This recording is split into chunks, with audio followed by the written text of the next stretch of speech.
Hello, എൻ്റെ ഒരു പുതിയ വീഡിയോയിലേക്ക് എല്ലാവർക്കും സ്വാഗതം കേട്ടോ. കുറച്ച് നാളധികമായിട്ടുണ്ട് ലോങ് വീഡിയോ ഇട്ടിട്ട്. ഇപ്പോൾ ലോങ് വീഡിയോ എടുക്കാനായിട്ട് മടി ഓണം കഴിഞ്ഞ് പിന്നെ മടി കൂടിയെന്ന് വേണമെങ്കിൽ പറയാം. ഒത്തിരി നാളായി എൻ്റെ ചാനലിൽ ലോങ് വീഡിയോ കണ്ടിട്ട്. അപ്പോൾ ഒരാൾ കമൻസിൽ പറഞ്ഞിരുന്നു, ചേച്ചി ഡേ ഇൻ മൈ ലൈഫ് ചെയ്യുമോ എന്ന് പറഞ്ഞിട്ട്. അപ്പോൾ എല്ലാവർക്കും കൂടുതലും എൻ്റെ അങ്ങനത്തെ വീഡിയോസിന് ഇഷ്ടമെന്ന് എനിക്ക് തോന്നുന്നു. അപ്പോൾ ഇനിയിപ്പോൾ മടി കൂടാണ്ട് മുടങ്ങാതെയൊക്കെ ആഴ്ചയിലൊക്കെ 1-2 ലോങ് വീഡിയോ ആയിട്ട് ഞാൻ വരും കേട്ടോ. വീണ്ടും ഓണത്തിൻ്റെ തിരക്കൊക്കെ ആയിരുന്നു. പിന്നെ ഓണത്തിൻ്റെ തിരക്കൊക്കെ ഇപ്പോൾ കുറഞ്ഞു. ഇപ്പോൾ കാര്യങ്ങളൊക്കെ ഏകദേശം സെറ്റിലായിക്കൊണ്ടിരിക്കണം. അപ്പോൾ പിള്ളേരൊക്കെ പോയതിന് ശേഷമായിട്ട് പിന്നെ ഞാൻ ഈ വീഡിയോ എടുക്കുന്നത്. അപ്പോൾ പിള്ളേർ രാവിലെ എഴുന്നേറ്റപ്പോൾ ബെഡ്ഷീറ്റും ഇതൊക്കെ വലിച്ചു വാരി ഇട്ടു. ഒന്നിനും സമയം ഉണ്ടായിരുന്നില്ലല്ലോ. എല്ലാ വീട്ടിലും ഇങ്ങനെയൊക്കെ തന്നെയായിരിക്കും. എനിക്കെന്നെ വഴി ചിലപ്പോൾ ഇതൊന്നും ശരിയാക്കി വയ്ക്കാൻ പറ്റിയെന്നൊന്നും വരില്ല.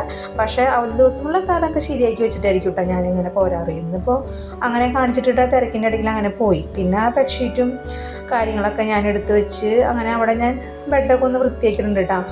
അത് ചെയ്ത് കഴിഞ്ഞാൽ തന്നെ വീട്ടിലെ പകുതി പണി കഴിഞ്ഞു എന്നാണ് എനിക്ക് തോന്നണത്. കാരണം ബെഡ്റൂം വൃത്തിയായി കിടന്നു കഴിഞ്ഞാൽ എനിക്ക് ഭയങ്കര ഒരു ആശ്വാസമാണ്. എനിക്ക് അങ്ങനെ വൃത്തിയായി കിടക്കുന്നത് ഒട്ടും ഇഷ്ടമില്ലാത്തൊരു വ്യക്തിയാണ്. കാരണം നിങ്ങൾക്ക് എൻ്റെ ഓരോ അടക്കി പറക്കൽ കണ്ടറിയാൻ പറ്റും. എനിക്ക് അങ്ങനെ ഇഷ്ടമില്ലാത്തൊരാളാണ്. അപ്പോൾ അത് കഴിഞ്ഞ് ഏട്ടൻ അവിടെ TV കണ്ടിരിക്കണ്ടായിരുന്നു, ന്യൂസ്. ഞാനും ന്യൂസ് കണ്ടിട്ട് കുറച്ച് നാളായി. അപ്പോൾ കുറച്ച് നേരം നീ ഇവിടെ ഇരുന്ന് കാണുമെന്ന് പറഞ്ഞപ്പോൾ ഞാൻ കുറച്ച് നേരം അവിടെ ഇരുന്ന് ന്യൂസ് കണ്ടു കഴിഞ്ഞ് പിന്നെ ഞാൻ പറഞ്ഞു ഞാൻ ഇരിക്കുകയാണ്. കാരണം അടുക്കളയിൽ ഒത്തിരി പാത്രങ്ങൾ കഴുകാൻ കിടക്കുന്നുണ്ട്. പോയപ്പോൾ ഒക്കെ കൊളാക്കിയിട്ട് പോയേക്കായിരുന്നു. മുട്ടയുടെ തൊണ്ട് ഇത് സർവത്ര സാധനങ്ങൾ കൊളാക്കിയിട്ടേക്കായിരുന്നു. അപ്പോൾ അതൊക്കെ ഒന്ന് നമുക്ക് റെഡിയാക്കി എടുക്കണമല്ലോ. ആ കിച്ചണൊക്കെ ഒന്ന് ക്ലീൻ ചെയ്തെടുക്കണം. പിന്നെ ഞങ്ങൾ ബ്രേക്ക്ഫാസ്റ്റ് കഴിച്ചിട്ടില്ല. അങ്ങനെ കുറച്ച് പണികളുണ്ട്. ഇന്നിപ്പോൾ നല്ല വെയിലാട്ടോ. ഓണത്തിൻ്റെ അന്ന് തുടങ്ങി ഒടുക്കത്തെ വെയിലാണ്. വെയിൽ വന്നാൽ പിന്നെ വെയിൽ, മഴ വന്നാൽ പിന്നെ മഴ. ഭയങ്കര വെയിലും ഭയങ്കര ചൂടാണ്. എൻ്റെ പൊന്നി, തുണികളൊക്കെ ഒന്ന് വാഷിംഗ് മെഷീനിൽ കൊണ്ട് ഒരു അരമണിക്കൂർ ഇട്ടാൽ മതി. അപ്പോഴേക്കും അതങ്ങോട്ട് ഉണങ്ങി കിട്ടും. അപ്പോൾ അവരിതേ മാറിയിട്ട് ഡ്രസ്സുകളൊക്കെ അവിടെ വലിച്ചൊരിട്ടുണ്ട് പോയിക്കട്ടെ. ഇനി അതൊക്കെ ഒതുക്കി പറക്കി അതത് കൊട്ടകളിലൊക്കെ വലിച്ചു വരിയിടണം. മുഷിഞ്ഞ ഡ്രസ്സ് ഇടാനായിട്ടൊരു ബാസ്ക്കറ്റ് ഉണ്ടല്ലോ, അതിനകത്ത് എടുത്തിടണം. അപ്പോൾ അധികം പാത്രങ്ങളൊന്നും അങ്ങനെ കഴുകാനുണ്ടായിരുന്നില്ല. കാരണം കറിയൊക്കെ തലേദിവസത്തെ ഉണ്ടായിരുന്നു. അപ്പോൾ അത് ചൂടാക്കി എടുത്തുള്ളൂ. പിന്നെ ചോറ് മാത്രമേ വെച്ചുള്ളൂ. പിന്നെ ബ്രേക്ക്ഫാസ്റ്റ് ഉണ്ടാക്കി. അങ്ങനെ അധികം പാത്രങ്ങളൊന്നും ഉണ്ടായിരുന്നില്ല. ഇനിയിപ്പോൾ ഞങ്ങൾ കൂടി കഴിച്ച് കഴിഞ്ഞിട്ടായിരിക്കും പാത്രങ്ങൾ വരാൻ പോണത്. അപ്പോൾ വീഡിയോ ഇഷ്ടപ്പെടുന്നുണ്ടെങ്കിൽ ലൈക്ക് ഷെയറൊക്കെ ഒന്ന് ചെയ്തോളൂ കേട്ടോ. കമൻസൊക്കെ നിങ്ങൾ അറിയിക്കണം. നിങ്ങളുടെ അഭിപ്രായങ്ങളൊക്കെ തുറന്ന് പറയാട്ടോ. എനിക്ക് കുഴപ്പമൊന്നുമില്ല. ഞാൻ പറ്റാവുന്ന രീതിയിലൊക്കെ റിപ്ലൈ ചെയ്യുന്നതായിരിക്കും. എനിക്ക് കുഴപ്പമൊന്നുമില്ല. നിങ്ങൾക്ക് ഏതുതരം വീഡിയോസാണ് എൻ്റെ ഇഷ്ടം എന്ന് വെച്ചാൽ നിങ്ങളത് പറഞ്ഞോളൂ. ഒത്തിരി കമൻസിലായി കാണുന്ന ചേച്ചി ഡേ ഇൻ മൈ ലൈഫ് ചെയ്യുമോ എന്നാണ് ചോദിക്കുന്നത്. അപ്പോൾ പരമാവധി ഞാൻ അത് കേന്ദ്രീകരിച്ചുള്ള വീഡിയോകളാണ് ഇടാറ്. ഞാൻ ഡെയിലി എൻ്റെ വീട്ടിൽ ചെയ്യേണ്ട കാര്യങ്ങളാണ് നിങ്ങൾക്ക് മുന്നിൽ കാണിച്ചു തരുന്നത് കേട്ടോ. അല്ലാതെ പുറത്തുനിന്ന് ഒന്നും എടുത്തിട്ട് അങ്ങനെ ഒന്നും ചെയ്ത് കഴിഞ്ഞാൽ ഞാൻ എൻ്റെ വീട്ടിൽ എങ്ങനെയാണ് ചെയ്യണത് അതാണ് നിങ്ങൾക്ക് മുന്നിൽ ഞാൻ തുറന്ന് കാണിക്കുന്നത്. അപ്പോൾ ഇഷ്ടപ്പെടുന്നുണ്ടെങ്കിൽ നിങ്ങൾ സബ്സ്ക്രൈബ് ചെയ്ത് സപ്പോർട്ട് ചെയ്ത് കൂടെ നിന്നുള്ളൂ. നിങ്ങളുടെ ഓരോരുത്തരുടെയും സപ്പോർട്ടില്ലാതെ നമുക്ക് മുന്നോട്ട് പോകാൻ പറ്റില്ല.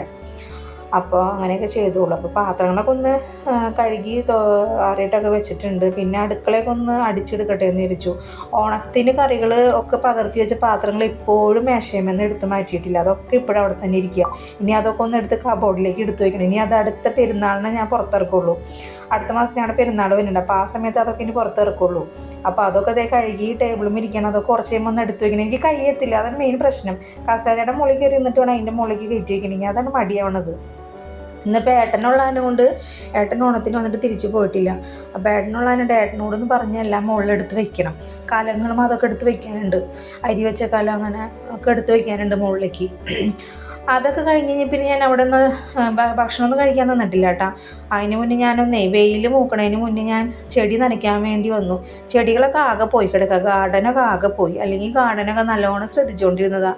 ഇപ്പോൾ അതിനൊന്നും സമയം കിട്ടണില്ല എന്ന് വേണമെങ്കിൽ പറയാം. ഈ ഡ്യൂട്ടിയും പിന്നെ കുട്ടികളുടെ കാര്യങ്ങളും എല്ലാം കൂടി ആയപ്പോൾ ടൈം കിട്ടുന്നില്ല. അപ്പോൾ ചെടികളൊക്കെ അങ്ങനെ അവിടെ കിടക്കുകയാണ്. പിന്നെ 2 ദിവസമായി നനച്ചിട്ട്. അപ്പോൾ ഫസ്റ്റ് തന്നെ അത് ചെയ്യാമെന്ന് വിചാരിച്ചു. അല്ലെങ്കിൽ അത് അവിടെ കിടക്കുകയുള്ളൂ. നല്ല വെയിൽ വരുന്നതിന് മുന്നേ അങ്ങനെ നനച്ചിടാന്ന് വിചാരിച്ചു. പിന്നെ മെറ്റലും കൂടി ഇട്ടതുകൊണ്ട് അതുമ്പോൾ ചവിട്ടി നിൽക്കാൻ നല്ല സുഖമായിരിക്കും. അപ്പോൾ അതുകൊണ്ട് വെയിലിന് മുന്നേ അതൊക്കെ ഒന്ന് ചെടികളൊക്കെ ഒന്ന് നനച്ച് കയറാമെന്ന് വിചാരിച്ചു.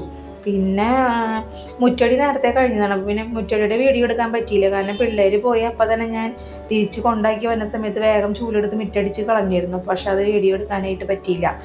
അപ്പോൾ എൻ്റെ പച്ചമുളക് തൈമ ഒരു 5-6 പച്ചമുളക് പഴുത്ത് നിൽക്കുന്നുണ്ട് കേട്ടോ. അപ്പോൾ ഞാനത് വേഗം പറിച്ചെടുക്കുകയാണ്, കാരണം അല്ലെങ്കിൽ ഞാൻ മറന്നു പോകും. പിന്നെ അത് തന്നെ മുളച്ചു വന്നിട്ട് ഞാൻ മുളപ്പിച്ചതൊന്നുമല്ല, തന്നെ എങ്ങനെയൊക്കെയോ ചിലപ്പോൾ കിളികളൊക്കെ കൊത്തി അതിൻ്റെ അരിയൊക്കെ കൊണ്ടുവന്നിട്ടിട്ട് അങ്ങനെ തന്നെ മുളച്ച് വന്നതാണെന്ന് എനിക്ക് തോന്നണം. അങ്ങനെ ഒരു 5-6 പച്ചമുളക് പഴുത്ത് കിട്ടി. പിന്നെ അത് ഉണ്ടായി കിടക്കുന്നുണ്ട്, 2 തൈ ഉണ്ട്, ഒരു തൈ കൂടി തൊട്ടപ്പുറത്ത് ഉണ്ട്, അതും പൂവിട്ട് നിൽക്കുന്നുണ്ട് കേട്ടോ.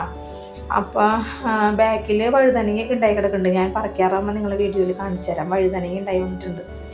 മുന്നേ കുറേ തക്കാളി അതൊക്കെ ഉണ്ടായിരുന്നു, ഇപ്പോൾ അതൊക്കെ പോയിരുന്നു. പടവലങ്ങ ഉണ്ടായിട്ടുണ്ട്, അങ്ങനെ കുറേ സാധനങ്ങളൊക്കെ ഉണ്ടായിട്ടുണ്ട്. ഇപ്പോൾ അതൊന്നും പച്ചക്കറി എന്ന് പറഞ്ഞ സാധനമേ വെക്കുള്ള. വഴുതനങ്ങ ഞാൻ എങ്ങനെയോ ഒരെണ്ണം കൊണ്ടുവന്ന് 2 പിടിച്ച് കിട്ടി, അപ്പോൾ അതുമ്മേ ഉണ്ടായി കിടക്കുന്നുണ്ട്, ചെറുതായിട്ടുള്ളൂ. അങ്ങനെ ചെടികളൊക്കെ നനച്ചിങ്ങനെ നടക്കാം അവിടെ. ഇനി അത് കഴിഞ്ഞിട്ട് വേണം, വേറെ കുറച്ച് പണികളൊക്കെ അകത്തുണ്ട്. ഒന്ന് മേല് കഴുകിയിട്ട് വേണം ബ്രേക്ക്ഫാസ്റ്റ് കഴിക്കാനായിട്ട്. ആ ഉറക്കത്തിൻ്റെ ആ ഒരു ചടവ് ഇപ്പോഴും മാറി കിട്ടിയിട്ടില്ല. അപ്പോൾ എല്ലാവരും ഓണമൊക്കെ എങ്ങനെയുണ്ടായിരുന്നു കമൻറ്റ് ചെയ്തോളൂ. ഇവിടെ ഓണമൊക്കെ നല്ലപോലെ അടിച്ചു പൊളിച്ചു, നന്നായിട്ട് ആഘോഷിച്ചിട്ടുണ്ട്. കുറേ നാളിന് ശേഷം ഏട്ടൻ നാട്ടിൽ വന്നിട്ടുള്ള ഓണമായിരുന്നു, അപ്പോൾ അതുകൊണ്ട് നന്നായിട്ട് അടിച്ചു പൊളിച്ചു. അപ്പോൾ തുണി സ്റ്റാൻഡും ഈ തുണികൾ ഇന്നലെ ഇട്ടേണ്ട തുണികളുണ്ട്, ഇന്നലെ വൈകുന്നേരമാണ് അതുമ്പോൾ കൊണ്ടുവന്നിട്ടത്. അതിപ്പോൾ ഉണങ്ങി കിട്ടിക്കോളും, ഏകദേശം ഉണങ്ങി വരുന്നുണ്ട്. അപ്പോൾ ഈ തുണി സ്റ്റാൻഡ് എവിടെ നിന്ന് മേടിച്ചതെന്ന് കമൻറ്റിൽ കണ്ടുകൊണ്ട് ഞാൻ ഇവിടെ അടുത്തുള്ള ഷോപ്പിൽ നിന്ന് മേടിച്ചതാണ്. ഓൺലൈനിൽ കിട്ടും, പക്ഷേ ഞാൻ അടുത്തുള്ള ഷോപ്പിൽ നിന്ന് മേടിച്ചതാണ്. അതുകൊണ്ട് പിന്നെ ലിങ്കൊന്നും കൊടുക്കാൻ പറ്റില്ല. അപ്പോൾ പച്ചമുളക് ഞാൻ ഏട്ടനെ കാണിക്കാൻ വേണ്ടി വന്നപ്പോൾ ഏട്ടനോട് തകൃതിയായിട്ട് സൈറ്റിലെ കണക്ക് എഴുതിക്കൊണ്ടിരിക്കുകയാണ്. എന്തൊക്കെയോ കണക്കുകൾ എഴുതി, ആൾക്കിപ്പോൾ ഈ ദിവസങ്ങളിൽ പോവുകയുള്ളൂ. അപ്പോൾ അതിന് മുന്നേ കണക്കുകളൊക്കെ ക്ലോസ് ചെയ്ത് എന്തൊക്കെയോ ചെയ്തുകൊണ്ടിരിക്കുകയാണ്. അപ്പോൾ കുറച്ച് നേരം ഏട്ടൻ്റെ കൂടെ ഞാനും കണക്ക് നോക്കാനായിട്ട് അങ്ങനെ ഇരുന്നു. ഒന്നും മനസ്സിലാവണമൊന്നുമില്ല, അവരുടെ വർക്കിൻ്റെ എന്തൊക്കെയോ സാധനങ്ങളൊക്കെയാണ് എഴുതുന്നത്, നമുക്കൊന്നും മനസ്സിലാവില്ല. അപ്പോൾ അത് കുറച്ച് നേരം അവിടെ നോക്കിയിരുന്നിട്ട് പിന്നെ ഞാൻ പോയി കുളിക്കൊന്ന് മേലൊന്ന് കഴുകി വരാമെന്ന് വിചാരിച്ചു. അങ്ങനെ മേല് കഴിക്കാൻ പോയിട്ട് പിന്നെ ഞാൻ ബ്രേക്ക്ഫാസ്റ്റ് കഴിക്കാനായിട്ട് ഇരുന്നു കേട്ടോ. അപ്പോൾ ഇന്നലെ തലേദിവസം രാത്രി ബിരിയാണി ഉണ്ടാക്കിയപ്പോൾ ചിക്കൻ കറി വെച്ചിട്ടുണ്ടായിരുന്നു. അപ്പോൾ ആ ചിക്കൻ കറിയും ഉപ്പുമാവും കൂട്ടി രാവിലെ കഴിക്കാമെന്ന് വിചാരിച്ചു. നല്ലൊരു കോമ്പിനേഷൻ ആയിരുന്നു കേട്ടോ. മറ്റേ നുറുക്ക് ഗോതമ്പിൻ്റെ ഉപ്പുമാവായിരുന്നു കേട്ടോ. അതിവിടെ എല്ലാവർക്കും ഭയങ്കര ഇഷ്ടമാണ്. മറ്റേ ക്യാരറ്റും അതൊക്കെ അരിഞ്ഞിട്ടുണ്ടാക്കാൻ ഭയങ്കര ഇഷ്ടം, പിള്ളേർക്കും എല്ലാവർക്കും നല്ല ഇഷ്ടം. അപ്പോൾ അതാണ് ഉണ്ടാക്കിയത്. അപ്പോൾ ആ ചിക്കൻ കറിയും മറ്റേ നുറുക്ക് ഗോതമ്പിൻ്റെ ഉപ്പുമാവും ഹോർലിക്സ് ഇട്ട പാലച്ചായ മൈ ഫേവറേറ്റ്. അപ്പോൾ അതും കൂടി കൂട്ടി കുറച്ച് നേരം ഒന്ന് അവിടെ നിന്ന് ആസ്വദിച്ച് കഴിച്ചു. ഇനി ഇത് കഴിച്ച് കഴിഞ്ഞിട്ട് വേണം ഞങ്ങൾക്കൊന്ന് പുറത്ത് പോകാനുണ്ട്. അപ്പോൾ പച്ചമുളക് ഇതേ ഡൈനിങ് ടേബിളിൽ വരെ എത്തിയിട്ടുള്ളൂ, ഇനി അത് അടുക്കളയിലേക്ക് എടുത്തുകൊണ്ട് പോകണം. അങ്ങനെ കഴിക്കലും കാര്യങ്ങളും ചേട്ടൻ്റെ കഴിക്കലും എല്ലാം കഴിഞ്ഞ് കൂളിയൊക്കെ കഴിഞ്ഞ് ഡ്രസ്സ് മാറി ഞങ്ങളുടെ സ്ഥലം വരെ പോകാണ്ട. അപ്പോൾ ബാക്കി വിശേഷം അടുത്ത വീഡിയോയിൽ നമുക്ക് കാണാം. ഞാൻ വീഡിയോ അവസാനിപ്പിക്കുകയാണ്. ഇനി പോണ വീഡിയോ ഇതൊക്കെ അടുത്ത ഷോർട്സിലായിട്ട് ഇടാം കേട്ടോ. അപ്പോൾ എല്ലാവരും ഇഷ്ടപ്പെടുകയാണെങ്കിൽ ലൈക്ക് ഷെയറൊക്കെ ചെയ്തോളൂ. ഇതിൻ്റെ ചെറിയൊരു കാര്യം മാത്രമേ വീഡിയോയിൽ കാണിക്കണമെന്നുള്ളൂ. പുറത്തത് നല്ല വെയിലായിട്ടുണ്ട്, 10:30 എങ്ങാണ്ടായിട്ടുള്ള സമയം. നല്ല സൂപ്പർ വെയിലാണ് പുറത്തിട്ടാ. സൺസ്ക്രീനൊക്കെ ഇട്ട് മസ്റ്റായിട്ട് പുറത്തിറങ്ങണം എന്ന് വിചാരിച്ച് സൺസ്ക്രീനൊക്കെ ഇട്ടിട്ടുണ്ട്. അപ്പോൾ ഏട്ടനതേ വണ്ടിയിൽ കയറി. അപ്പോൾ ഇത്രയ്ക്കുള്ളൂ, ബായ്.